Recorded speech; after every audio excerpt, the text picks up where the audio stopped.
A former Kentucky police officer has been sentenced to 33 months in prison for his role in the deadly raid that claimed the life of Breonna Taylor, a case that shook the nation and became a powerful symbol in the fight for racial justice.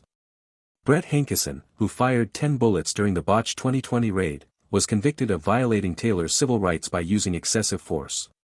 Although none of his bullets struck Taylor, they tore through her apartment and into a neighboring home, where a pregnant woman and a child were sleeping.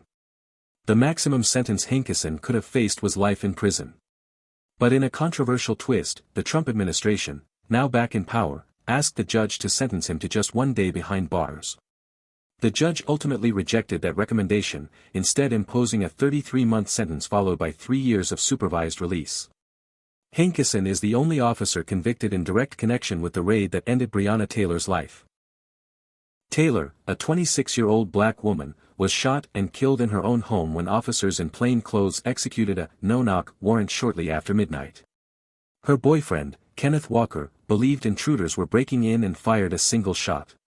Police responded with a hail of 32 bullets. Taylor was struck multiple times and died at the scene.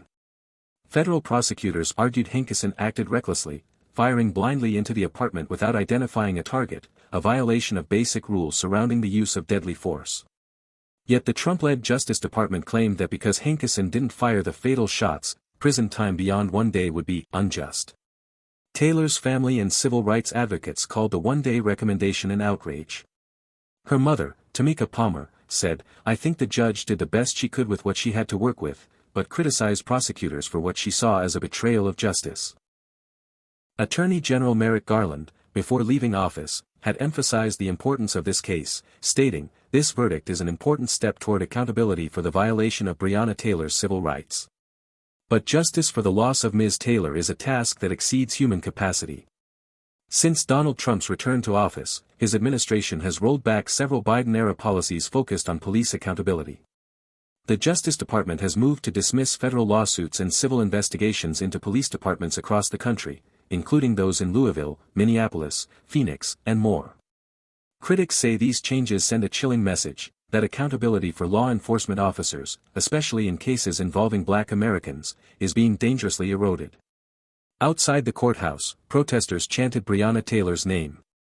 Some, including her aunt, were detained by police, a stark reminder that the fight for justice and reform is far from over. As Kenneth Walker, Breonna's boyfriend, said after the sentencing, "I'm grateful for the small piece of justice that we got. But many are still left asking, was it enough?"